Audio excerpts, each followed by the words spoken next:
Well, a week from today, pubs, restaurants and other businesses will begin opening their doors as the UK government eases more of the lockdown restrictions which have been in place since mid-March. But given the scenes that we've seen in Bournemouth and Liverpool and elsewhere in recent days, how great is the likelihood of a second spike in COVID cases? Well, let's get the views now from Bharat Pankani from Bath. He is a senior clinical lecturer at the University of Exeter. Bharat, thank you very much for talking to us here on Sky News this afternoon. Let's start by getting your thoughts on that statement that we got from Liverpool Football Club just a few hours ago, talking about the unacceptable behaviour of some of its fans. Several thousand people congregating in the city of Liverpool last night, the second night in a row that it's happened. Do you share the club's concerns? I do. I very much do. Unfortunately, it's not only the gathering that is a risky behavior, it is the getting there to the event that is also risky. So crowded buses, crowded trains, crowded places, and eventually you stand in a crowded place with other human beings. And you only need a few infectious people to infect many more and create more cases. It's very disappointing. Not just Liverpool, though, I have to say. Illegal gatherings in London this week, we've seen several of those. Crowds of up to 500,000 people along Dorset's beaches because of the very hot weather this week. Do you think the government has lost control of its social messaging, on social distancing?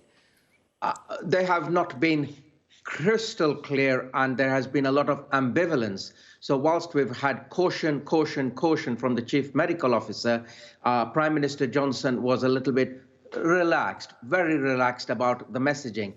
What I would like to advise and suggest is that local authorities be given autonomy to control situations locally. One, lead on test and tracing, and second, also lead on when their beaches, their venues are getting crowded or too many people are suddenly pouring in, they can bring in immediate dynamic measures to say, enough, we are now closed. Those sort of powers do not stand with local authorities.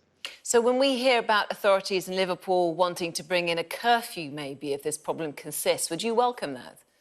Well, it allows the local authorities to be on the spot and react dynamically. And that is much better, much safer than, for example, control from central government, which is always delayed, always after the event. So we really need local authorities to have degrees of powers and measures to control the health and well-being of their own population. When will we know if what we've seen this week will be a damaging scenario and we will have a second peak, perhaps? Yeah, my concerns are twofold. Most of these people who are out there are young people, and most young people will get infected and get better. My concerns are that they could take their infection to vulnerable people at home. Therefore, we need to use additional data like NHS, 111, GPs, A&E attendances, etc., to build up a picture of, have we now generated new cases? The incubation period is 14 days. So if we were going to expect a rise in number of cases, it would be within the next 2 to 3 weeks. And yet this comes as we see the lockdown easing across all aspects of our lives here in the UK. We know that from next week, pubs and restaurants will open. We're also expecting this week for air bridges to be announced, so maybe we can take our summer holidays abroad. There's a balancing act, isn't there, Bharat, to get right here? People have had 3 months of lockdown conditions. They need to live a little, don't they? They need to let off some steam and get their lives back versus keeping us all safe. Are the government getting it right? Well, my advice is very simple. Be aware of the biology of the virus and then take mitigating actions. So how do you get the virus? It is when somebody is in close proximity to you, or you pick up something from a contaminated surface and introduce it to your mouth and nose. So what do?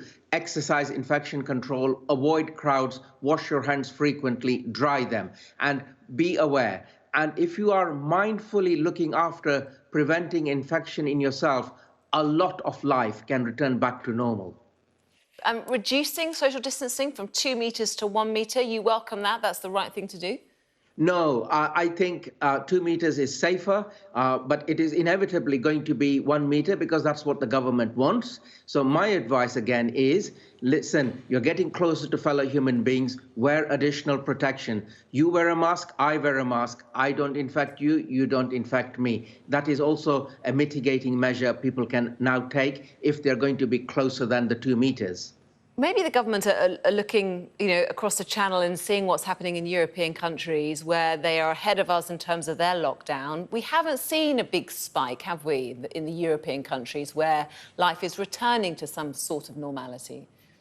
My concerns are that whilst we have a lot of outdoor activity, it is a low-risk activity, and autumn will be upon us very soon. So we need to remain measured and cautious and be aware that autumn will soon come. Our behaviors will change into moving indoors, and then we may get spikes in the autumn months. And if I may take just a second of your time, I would say this year, 2020, is a good year for everyone to consider influenza vaccination. It would be a good thing to protect yourself with what you can protect yourself with. Yeah, good advice there, Bharat. Thank you. We should all get a flu vaccine, shouldn't we? Well, we can. Yes. But on a pessimistic note, you are concerned then about autumn and winter, and are you convinced we will get a second spike?